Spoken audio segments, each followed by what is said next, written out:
प्रश्न है, गुर्जर जाति का सर्वप्रथम उल्लेख किस अभिलेख में हुआ है?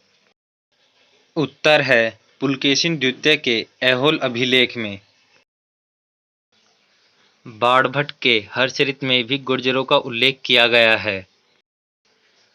प्रश्न है, गुर्जर प्रतिहार वंश में ऐतिहासिक पुरुष कौन था?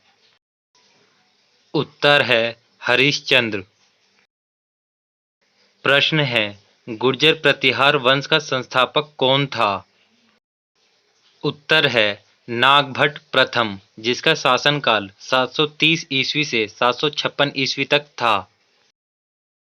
प्रश्न है, मालवा शाखा का प्रथम शासक कौन था? उत्तर है नागभट्ट प्रथम।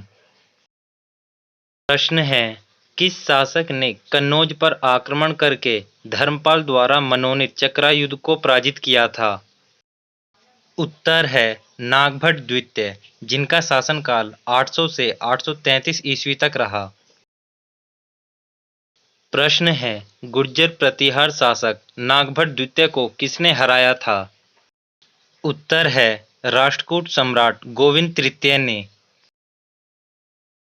प्रतिहार साम्राज्य का वास्तविक संस्थापक और इस राजवंश का महानतम शासक भोज था। प्रश्न है, मिहिर भोज प्रथम का शासनकाल कब तक था? उत्तर है 836 ईस्वी से 885 ईस्वी तक।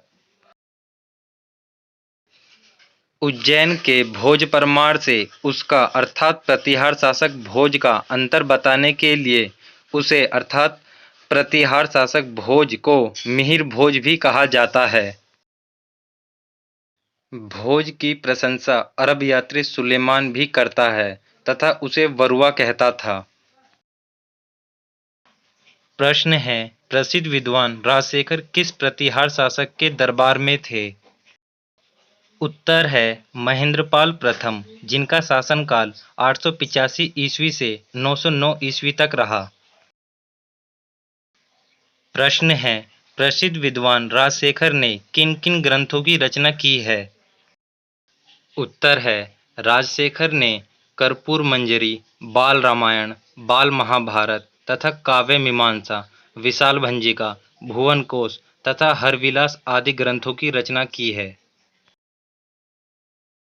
परवर्ती प्रतिहार शासक राजपाल के समय में महमूद गजनी का कन्नौज पर आक्रमण हुआ, जिसमें राजपाल कन्नौज छोड़कर भाग गया, जिसके फलस्वरूप चंदेल शासक विद्याधर ने उसकी हत्या कर दी थी।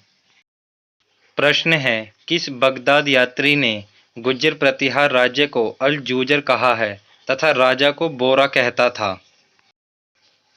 उत्तर है बगदाद निवासी अल मसूदी, जिसने 915 से 916 ईस्वी में गुजरात की यात्रा की थी। प्रश्न है, गुर्जर प्रतिहार वंश का अंतिम शासक कौन था? उत्तर है यशपाल।